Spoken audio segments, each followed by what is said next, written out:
Have you ever wondered why your confidence bothers people so much? You can see it in their eyes. The moment you walk through life without seeking their approval, without bending to their standards of cool, something in them shifts. They laugh. They whisper. They throw labels at you, not because you've done anything wrong, but because you've done the one thing they can't: exist without the leash. It's not just that you're different, it's that you're free. And for someone who spent their whole life chained to the opinions of others, your freedom isn't just unfamiliar, it's offensive. Most people live under a contract they never signed. It says, you will care what others think. You will measure your value by their approval. You will keep playing the game. The game is simple. Wear the right clothes, post the right photos, have the right job title, drive the right car, speak in the right tone so people don't think you're too much or not enough. No one says these rules out loud, but everyone knows them, and everyone plays along until someone doesn't. Picture this. You walk into a room. Not loud, not flashy, just you. You're comfortable in your own skin, not scanning the crowd to see who's looking. You don't rush to adjust your shirt, your hair, your smile to match the vibe, and you feel it. Eyes tracking you, silent calculations being made. Someone smirks, someone whispers. It's not because you've offended them, it's because you've disrupted the unspoken hierarchy. You've shown up without asking to be allowed in. When you carry yourself without needing to be accepted, you hold up a mirror to everyone who's still auditioning for approval. They're reminded of all the times they bit their tongue to fit in, all the times they traded their own instincts for a polite nod from the crowd, all the years they've spent decorating the walls of their own prison. You make them see it, and people will do anything to avoid seeing the bars that hold them. Imagine a workplace where everyone stays late, not because the work needs it, but because they're afraid of looking lazy. One person, just one, packs up at 5 o'clock every day without apology. Suddenly, everyone else feels the weight of their own chains. The quiet resentment starts. Snide comments in the break room, raised eyebrows in meetings. It's not about leaving early. It's about the audacity of living on your own terms in a place where everyone else surrendered theirs. The Stoics understood this perfectly. Epictetus said, if you want to improve, be content to be thought foolish and stupid. Marcus Aurelius wrote, we all love ourselves more than other people, but care more about their opinion than our own. That's the trade most people make without realizing it, valuing the noise outside over the voice inside. That's how you end up living a life that belongs to everyone but you. The moment you stop performing, you reclaim something priceless: self-respect. When you know who you are, you no longer have to beg strangers for permission to exist. But don't expect applause. They won't cheer for your freedom. They'll resent you for it, because your existence without their permission makes their own obedience look like weakness. And that's why they want you back on the leash. Your confidence is not neutral to them, it's a threat. It says, you don't need their approval to live fully. And if that's true for you, it might be true for them too. That truth is dangerous because it means they've been wasting their life on the wrong scoreboard. Deep down, they wish they could move like you do, unshaken, unbothered, untamed. They wish they could feel the weight of public opinion fall away and never pick it up again. But for them, the fear of rejection is stronger than the desire for freedom. You've learned to live with that fear. They haven't, and that's why you scare them. Have you ever noticed how fragile social status really is? One year, it's the neighborhood you live in. The next, it's the title on your business card, the size of your paycheck, or the logo stitched onto your jacket. Then it's the vacations you post, the people you're photographed with, the restaurants where you can get a reservation. It shifts constantly because it's not built on truth. It's built on collective agreement. A group of people, often without thinking, decide that this is what matters right now, and just as quickly they move the goalposts. Social status is nothing more than a currency for the insecure. It only works if you believe it can be taken from you. That belief is what fuels the quiet, endless competition, people buying things they can't afford, saying things they don't believe, doing things they don't enjoy, all to hold on to their spot in a hierarchy that exists only in perception. the cruel joke. The ladder they're climbing doesn't reach anywhere. It just keeps getting taller, and the rungs get farther apart the higher you go. Living for social status is like building a house on sand. Every tide, every shift in public opinion forces you to rebuild. The clothes you wore last year? Outdated. The car you bought 3 years ago?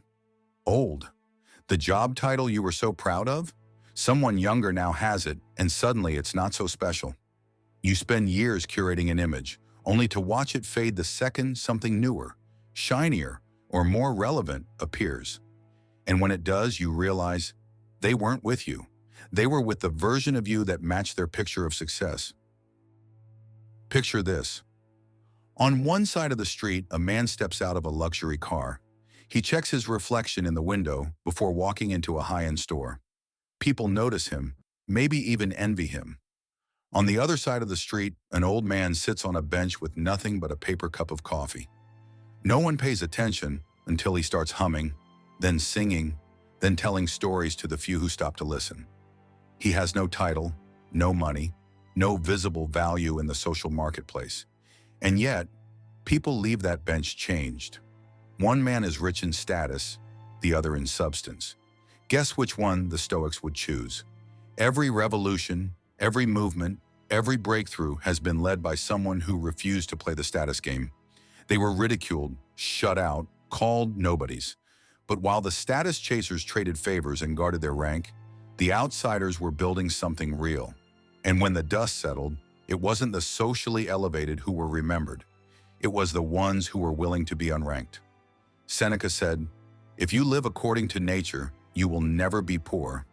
If you live according to opinion, you will never be rich." Social status lives entirely in opinion, which means if that's where your value lies, you will always be broke, no matter how high you climb. Status works like a mirage in the desert. From a distance, it looks like water, shiny, vital, worth chasing. But when you get there, you find nothing. And the whole time you were running, you didn't notice the real spring a few steps away. The chase blinds you to what actually matters. The moment you stop chasing social status, the world changes shape. You start seeing how desperate the scramble looks from the outside, how much energy people burn trying to maintain a position that can vanish with one rumor, one market shift, one public mistake. And you realize you don't actually want their throne, because their throne is a rental. When you refuse to compete for social status, you gain something no trend chaser can buy: peace. You no longer have to keep up because you're not running in their race. You're free to build something that lasts, something rooted in truth, something that no shifting opinion can touch. And here's the irony. The moment you step away from the ladder, you start to see how small it really is. The people at the top aren't towering over you. They're just balancing on shaky rungs. Let them climb. Let them measure their worth by the applause of a fickle crowd. While they chase recognition, you can chase meaning. And meaning doesn't expire when the next season begins. Because in the end, no one remembers the rankings. They remember who you were when the rankings didn't matter. If you've made it this far, you already know this isn't the kind of channel that feeds you feel-good fluff. We're building something different here, a community of people who refuse to live on someone else's leash. If that's you, you're one of us. Hit like so YouTube knows this conversation matters. Subscribe so you don't have to wander alone the next time the world tries to pull you back into the cage. And drop a comment. Tell me the smallest rebellion you've made lately. Because here, we don't just talk about freedom, we practice it. Have you ever realized you don't have to fight the system head-on to escape it? We're taught to believe that if we want freedom, we have to burn the whole structure down, make a scene, take a stand, draw a battle line. But most of the time, the most effective rebellion isn't loud. It's quiet. It's subtle. It's you refusing to play the game in ways so small that no one can stop you, yet powerful enough to change the way you live forever. When you quietly opt out, you strip the system of the one thing it can't function without: your participation. You're no longer feeding it with your time, your energy, or your belief that it's the only way to live. This doesn't mean you run to the mountains and live off the grid. It means you choose, deliberately, where you give your loyalty, and where you refuse. Small acts build into a life of quiet rebellion, leaving work on time when everyone else is competing to stay later. Not upgrading your phone just to prove you can afford the latest model. Wearing what feels right to you instead of what's trending. Not posting every success online for validation points. Choosing experiences over symbols, even if no one else sees them. Each act is a reminder to yourself that you're not here to win their game. If brute force rebellion is like charging a wall, this is Tai Chi. You don't meet the system with direct resistance, you use its own energy against it. You move with it just enough to avoid being crushed, but you never give it more of yourself than you choose. That way, it can't break you, because it can't hold you. Think of a musician in a corrupt orchestra. Every other player is following the conductor blindly, even when the music makes no sense. But one player starts playing differently, not loud enough to be thrown out, just enough to weave a better melody into the noise. And when the concert is over, a few people in the audience go home humming that melody instead of the one they were supposed to hear. That's you, not trying to destroy the whole orchestra, just slipping something real into a place that's forgotten what real sounds like. Marcus Aurelius didn't overthrow Rome. Epictetus didn't dismantle the empire that enslaved him. They lived within the system, but they lived on their own terms. That's the heart of small rebellions. You can't always choose the stage you're on, but you can choose your script. The system expects resistance to be loud, because loud resistance can be crushed. Quiet defiance, it slips through the cracks. It spreads, one person at a time, until the weight of non-compliance is too big to ignore. Your rebellion doesn't have to be dramatic. It just has to be deliberate. Ask yourself, where in my life am I performing for the crowd? Where am I giving away control for the sake of belonging? And then take one step back. Not 10, not all at once, just one. And keep walking that way until you're living outside their rules without ever having to announce it. Not all revolutions are loud. Some are whispered. Some are as simple as walking away from the table before the game is over. And when you live like that, you'll find that the loudest freedom is the kind no one sees coming. Back in Chapter 1, we talked about how your confidence bothers people. Now let's talk about why their opinion never had the power you thought it did. People will try to make their judgment feel like law. They want you to believe their approval is the key to belonging, and their disapproval is the sentence that locks you out. They act as though what they think is permanent, written in stone, hanging over your life like some eternal verdict. But here's the truth. Their opinion exists only inside their own mind. The moment you stop living for it, it evaporates. From dust we come, to dust we return. Everything in between is borrowed time, and you get to decide how you spend it. Think about the people whose opinions once defined you. The kids in school who mocked you for what you wore. The coworkers who measured your worth by a job title. The strangers online who decided they knew who you were from a single post. Where are they now? How many of them are even part of your life? How many of their names can you still remember? And yet, at one point, their approval or rejection shaped your choices, your identity, even your sense of worth. If that influence can vanish with time, it was never truly yours to carry. Life is an hourglass that never stops. The grains fall whether you're paying attention or not. And still, most people spend those grains on fear. Fear of looking foolish, fear of standing out, fear of being disliked. They don't realize they're trading the only thing they can never get back, time, for the cheapest currency in existence, someone else's opinion. The Stoics understood this deeply. Memento mori. Remember you must die. It wasn't meant to depress you. It was meant to liberate you. When you remember that the sand runs out for everyone, you stop wasting it trying to arrange each grain into a perfect picture for someone else to approve of. When you understand that everything ends, limits start to look like smoke. The too risky dream you've been putting off? Smoke. The too embarrassing thing you've been afraid to try? Smoke. The too weird way you've wanted to live? Smoke. The people telling you you can't are acting like the rules they've built around themselves are permanent.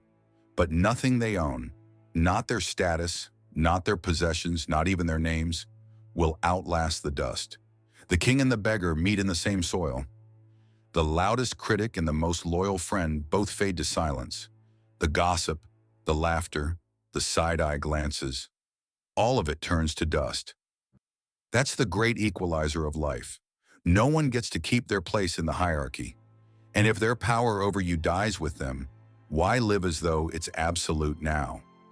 In Chapter 1, we saw how your confidence unsettles people because it shows them what's possible. Now you see the final truth. Their power was never real. The circle only existed because you agreed to stand inside it. The moment you stop measuring your life by their applause, you break the chain between you. They might still watch, they might still whisper, but without your participation, it's just noise carried off by the wind. Imagine yourself decades from now, standing at the edge of your life, looking back. Will you remember the strangers who told you, you can't? Or will you remember the times you ignored them, stepped forward anyway, and felt the rush of living on your own terms? This is your chance to live in a way that your future self will thank you for, not regret. You are here for a blink. The sand is falling. Don't waste it waiting for permission. Live so fully that when you return to dust, you leave behind more than compliance. Leave behind proof that you were here, that you lived, not just existed, because in the end, the only opinion that matters is yours. If this hits you, it's because deep down, you already know your life is yours to claim. That's what we're building here. A community of people done with living on someone else's terms. Hit like so more people find this message before their time runs out. Subscribe so you have a place to come back to when the world tries to pull you back into its script.